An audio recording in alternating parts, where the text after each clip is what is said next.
welcome back to Way of the Wrench, and on today's very special episode, we are going to install some glow. No, I'm not talking about gorgeous ladies of wrestling. I'm talking about under cabinet glow, behind the back box glow, behind the speakers glow, and even behind the flipper and MagnaSave button glow. So much vpin goodness. Let's go.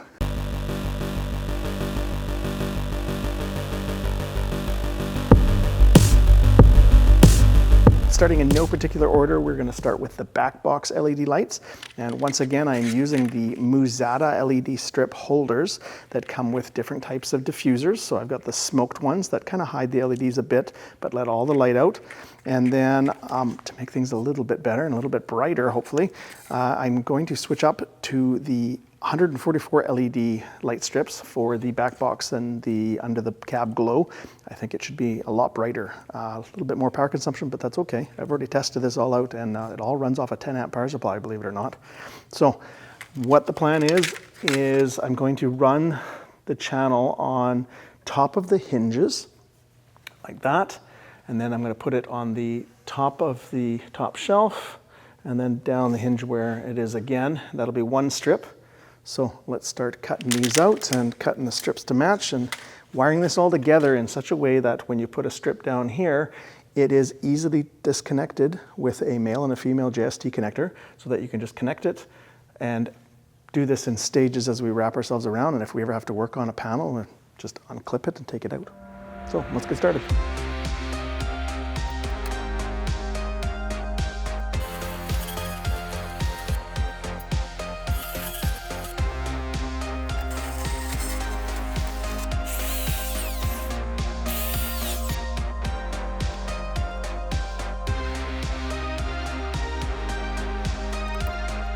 Now for mounting the side LED strips, we've got this metal piano hinge that we're going to have to screw in to mount these little holders for the Muzada strip. However, if we use our brain, we can just take out one of the screws at either end of the piano hinge and use that screw to hold the holder. Hey, I'm not just a pretty face. Snazzy. Now it's time to cut the LED strips. Now we've only got 2 more of those data channels on that Wemos, so we have to kind of think about what we're doing and where things are running from. So if we come from the Wemos up to this corner, go up this way, loop in here to the top, then come down, and then we can go back into the cabinet to the speaker panels. So all you're going to do is figure out which way the data signal's got to come from, figure out the length, mark it, cut it right in between the middle of the copper pad so that we can still solder to it. And then we're going to solder one of those quick JST disconnects. And then we are going to take whatever's left over and solder the other end onto it. And then we're going to end up with a couple of half pieces. So I'm going to do the one side here, cut the extra off, do one side here, cut the extra off, and then I have to patch together another strip to make that one there.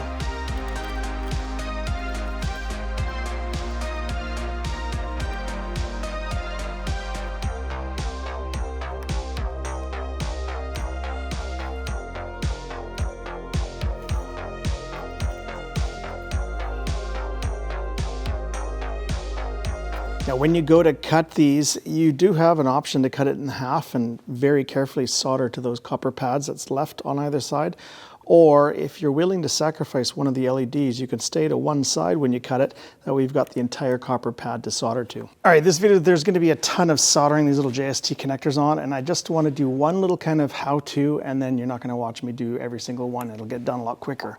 So these are little male and female JST connectors. I'll put a link down below so you can order these.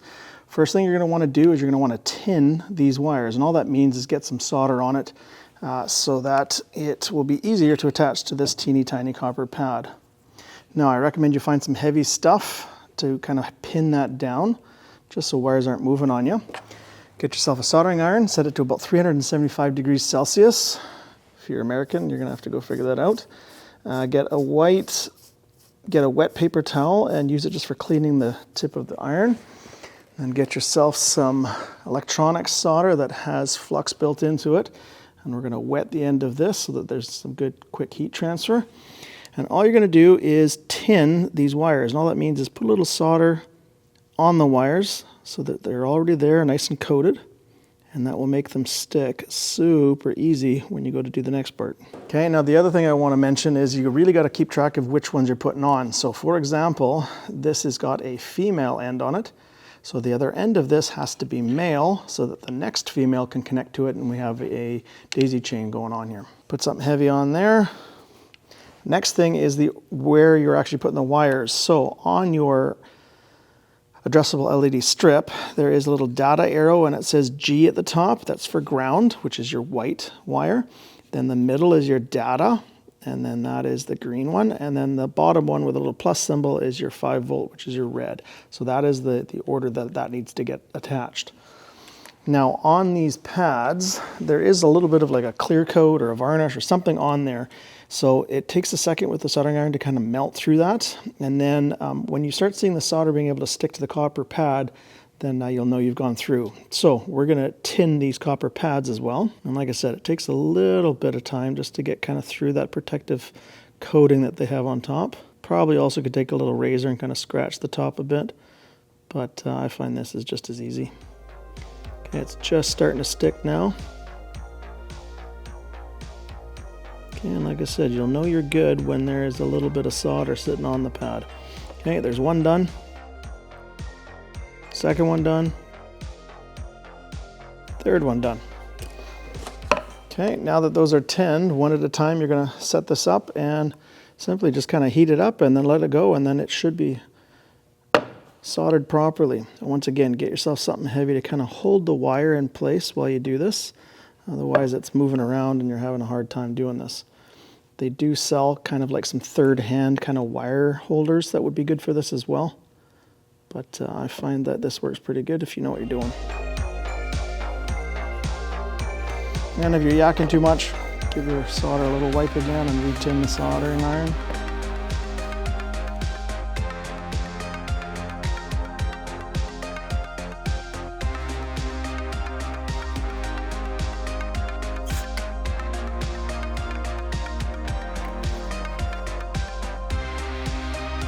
Okay, once you're all done, just make sure it's nice and tight, give it a little bit of a tug test, and then to protect this from getting touched and shorting out, you can get a little bit of a glue stick and kind of just cap those metal contact areas, and it will help kind of strain relief these wires in case they get tugged a bit.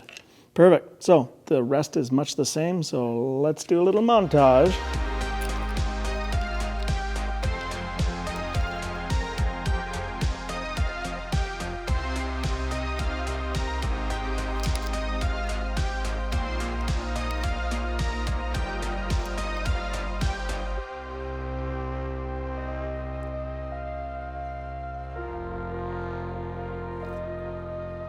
Now when you're attaching two cut LED strips together, line it up, make sure the data stream's in the right direction, straighten it up as much as possible, and then all you're going to do is from half of the copper pad to the other half of the copper pad, you're going to solder them together. And when you're done, give it a little tug test, and then you can use a little glue gun over top just to make sure that the contacts aren't bare and to give it a little strain relief as well. And then just continue on with the rest of the strip.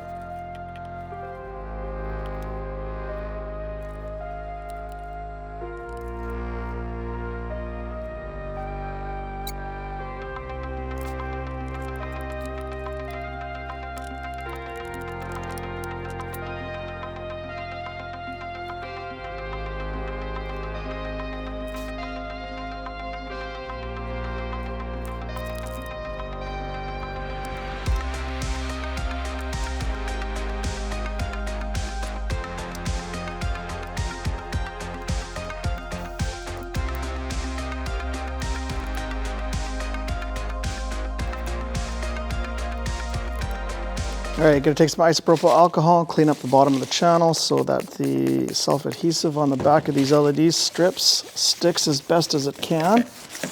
And I do know from experience that they do not last or do not stick forever. So we're gonna be doing something else here after. So you can see there's a bit of dirt there, right? So I'll peel the sticker back, make sure that you got the data going the right way.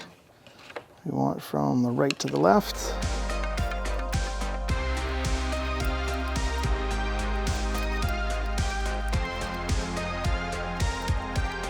Make sure it's sticking down on that sticker as much as possible.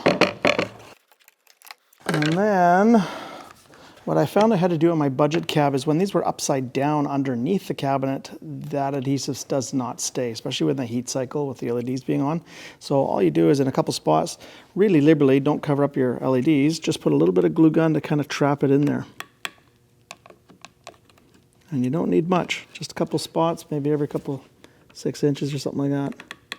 And I found that that worked really nicely. Just make sure that you don't cover up the channel for where the diffuser plastic sits in. Perfect. Okay, I'm not going to show you the other sides. It's exactly the same thing. And then when you're done, go ahead and put them on the cabinet.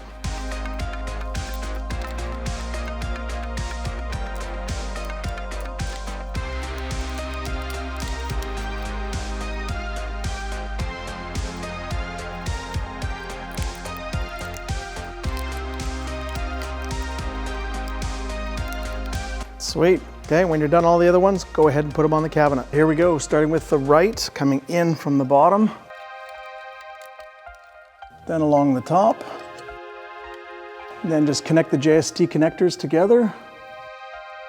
And then there is a little bit extra here, so what I'm going to do is I'm just going to make a nice loop up here, and then I've got kind of like a self-adhesive kind of stick-on thing that you can put a zap strap to it. So I'll just do that up to the top and you won't even see it. But leave enough slack that the doors can open up and close fully without pulling on the wires. Okay, and then the right side. And then connect these. And then this one here, down here at the bottom of the left, is going to go underneath the door and go towards the speaker panels, which is next.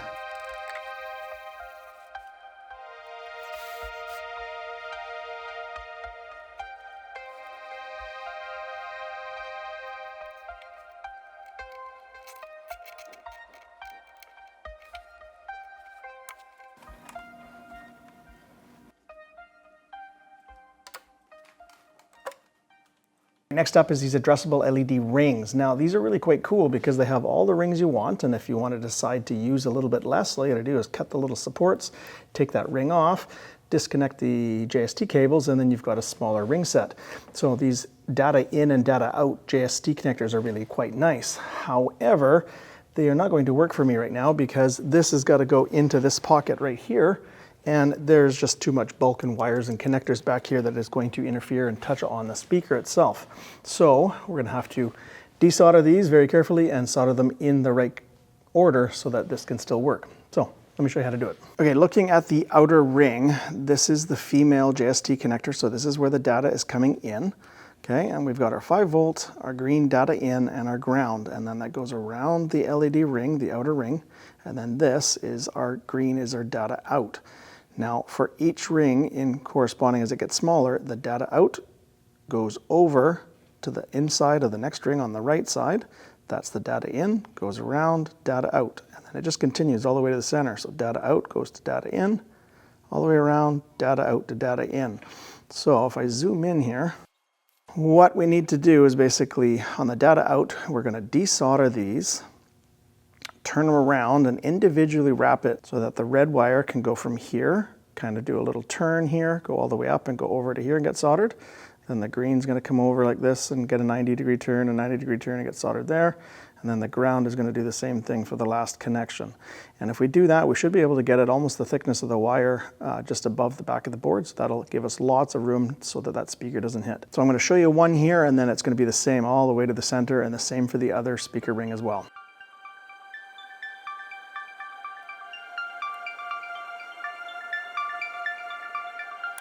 So now that that's desoldered off, we just need a couple smaller wires, and then we're going to tin them and then solder them back on.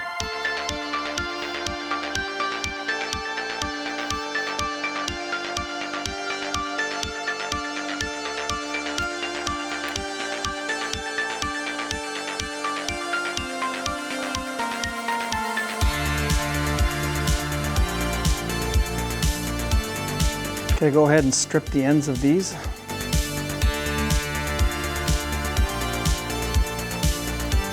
Okay, and then go ahead and tin these so it's easier to attach. Okay, and then just solder the wires to the proper connections.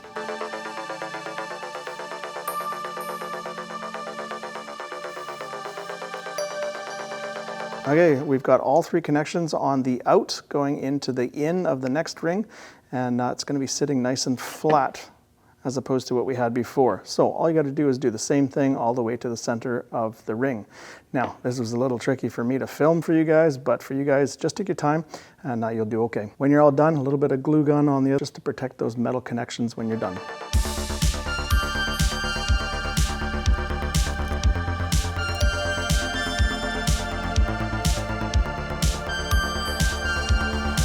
Okay, now once you're all done, it's probably a pretty good idea to check whether you have some of these touching or not so that you don't plug this in and fry your Wemos. So get yourself a multimeter, set it on the beep function on the omega sign for resistance, and you should be able to hear a beep if something's connected. So if we go all the way to the very first black ground and all the way to the last, it beeps, so that means it's connected all the way through. And if I touch the red or the green, it is not touching. So that means there is no shorts in between here where it's going to touch. So it's just another thing you can do to make sure that this is going to be safe before you put it in your cabinet. Now, there is one other thing we can do. We already saw from the last video that if we plug this into that Wemos, we don't even have to have a cabinet file or anything. When we turn on power to the Wemos with the power supply on, it will flash all of these lights if it's working properly. So go ahead and do that after, before you put it in the cabinet as well. All right, so just out of curiosity more than anything, I have this all hooked up to the Wemos, and I'm gonna power it on and see if this works.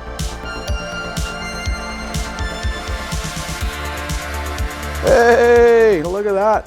Everything works? All right, cool, I'm glad that works. So I'm gonna do the other speaker panel off camera, and then we'll see in a bit to put them into the cabinet. So off camera, I did the second LED ring, and you can see that I did it a different way, and I kinda like this way a little bit better. This is technically just a touch higher than that, but realistically, we've got the room for this. So I would recommend doing it like this instead of like that. Off camera, I'm going to test this to make sure it's good, and then I can show you guys how to mount these rings into the cabinet. Now, I've got something in the works for custom speaker covers on this, but these Rockford Fosgates did come with some very nice looking grills here, and it happens to be, when we go to mount these inside that hole, these are almost a perfect fit inside there. In fact, it's snug enough it doesn't even fall out, and it'll be perfectly centered and flush. I would position the male and female ends of the JST connectors so that they line up with the little cutaway slots in the speaker panel hole so that they can get by the speaker in the back there. And then just to make sure these don't fall out, maybe a couple dabs of some glue gun. And then all you got to do is line up where you want those holes to be, make sure it looks good, and then mark them so that you can pre-drill them and screw in the panels. So for most people, you're going to be using this method, but like I said, I've got something special planned. You'll just have to stay tuned. Now, to mount these LED rings in the speaker hole, I need something to help it kind of keep it flush as well as centered in the hole, and I didn't want to just kind of fill this in with glue gun to try to get that to hold in properly. So what I'm going to do is I'm going to take the speakers out, and then I've got these angle brackets. They are 3/4 inch long by 1/2 inch wide. If we mount those to the inside of the hole and make sure they're all level, then we'll have some nice flat areas there that we can put a little bit of glue gun on there and then put in that panel exactly where it needs to be, and it should sit nice and flush and centered.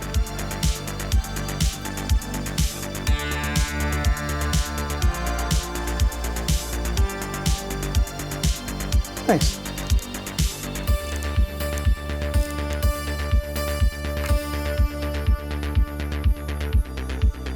All right, that looks pretty nice if I don't say so myself. All right, and do the other side exactly the same.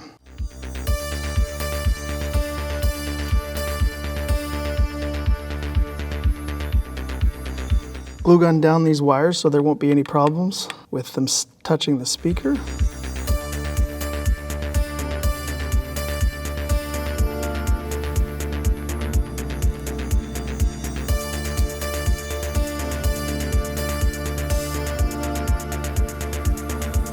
Okay, and then put the speaker back. Strangely enough, those angle brackets are the perfect spacing for centering the speaker in that spot too.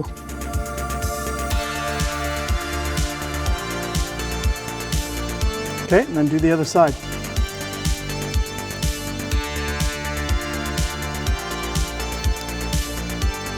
Okay, we're gonna start at the very end for this data channel. So this is the last speaker ring. So we're gonna put this together with a JST connector. Pass this over to the other side, and it is just long enough to just have to use one of these extensions. I'm gonna clean up all these wires at the end here. Okay, then from the first ring, we're gonna put another extension in. to the left side of the door here. Once again, I'll probably put something here to hold this out of the way, yet have enough slack in here that I can open the doors without it yanking loose. Then at this point, it goes up here, across to the other side. Okay, then we need power, ground, and signal coming from the 9th channel on our Wemos board up to this side of the addressable strip so that the power ground signal can go all the way through this data loop. So I don't have the white JST cables for data channels 9 and 10 on the Wemos, but there is these little green quick connects that are the same thing, you just don't have to use JST. So I'm going to use that instead. So starting from the right, we've got our red 5 volt. Then we've got our signal. Then we're going to skip one and go all the way to the end for the ground. Okay, and then on the other end, we just have to solder in one of these male JST connectors.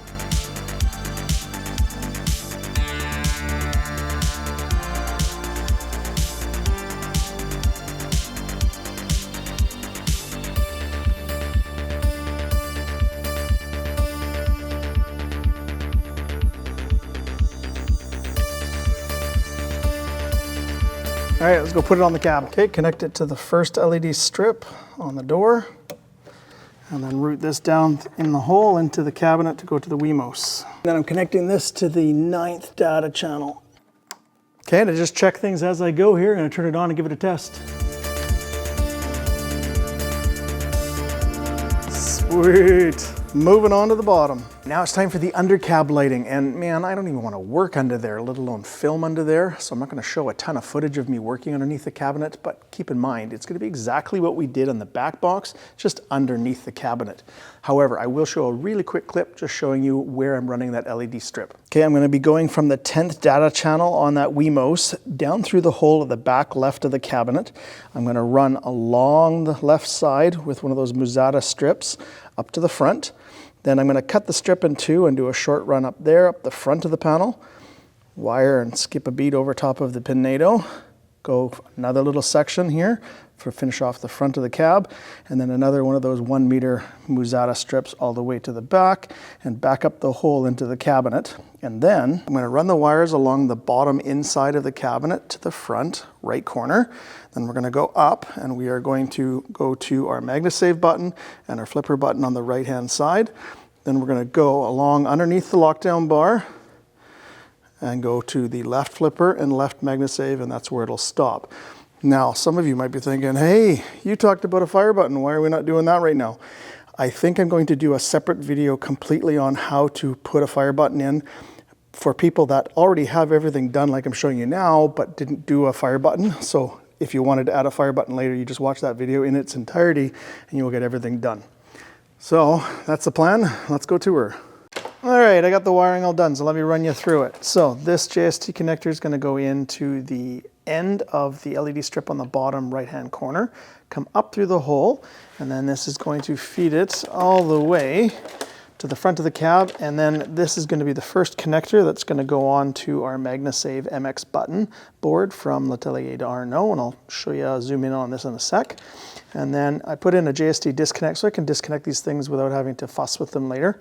And then this one will go to the flipper button, MX button board, and then another quick disconnect. And then this, for right now, is just feeding across the front of the cabinet to the other side where we have, once again, a flipper and a MagnaSave button, and then that's where that ends.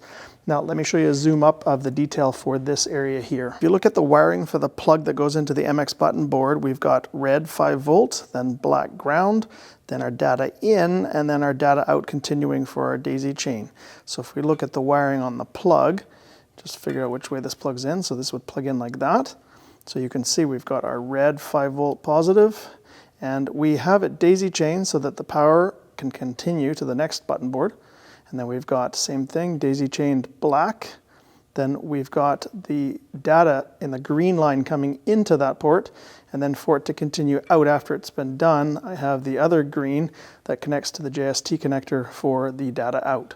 So this just continues on to the next button board where it continues again, like that. Cool, let's go ahead and put this in the cab.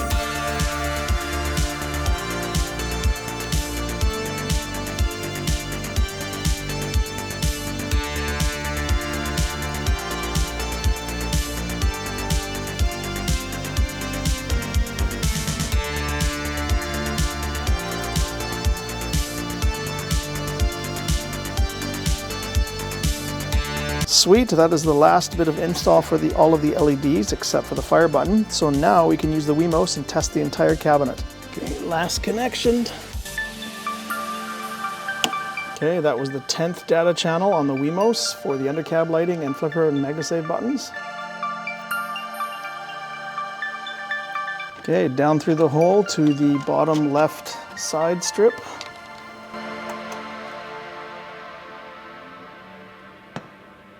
Sweet. All right, so I've got the undercab lighting as well as the MagnaSave and flipper buttons, and I ran out of LED strips, so when I ordered some new ones for the bottom, they actually came with this little kind of ALED controller. So kind of a cool thing, you can use this literally as a tester. So instead of just using the Wemos 1, 2, 3 flash and it's gone, we can plug this in, and I got this hooked up to a 5-volt power supply. And let's take a look. Oh, look at that. It's not what I'm going to have on my cabinet, but for testing purposes, that's awesome. Okay, that's the left strip. There's part of the front. There's the other side of the front. Sorry about the focus. And then the other side of the cabinet, all the way to the back. And then the wires go up inside the cabinet to the MagnaSave and flipper buttons, and there is the other ones over there twinkling away too. So that is all a good circuit and ready to go into our Wemos. Cool. It's a cool little gadget to put in your toolbox, and so you can check LED strips pretty quickly. Sweet. All right, that's a wrap on another video from Way of the Wrench, this time on how to get all of your undercab and your flipper and MagnaSave MX button boards hooked up with your ALEDs. If you have any questions, put it down in the comment section below and I will get back to you as soon as possible. What's next? We are going to wrap this up right here, and then the next video is literally going to be how to get the DOF working with our cabinet files and everything else we need to be able to get these ALEDs flashing properly for DOF inside of Pinup Popper and inside of our tables. Sweet. And if you haven't already, why don't you join us on Instagram? That way you can see what's going on in this cool shop in between videos. Until next time, take it easy.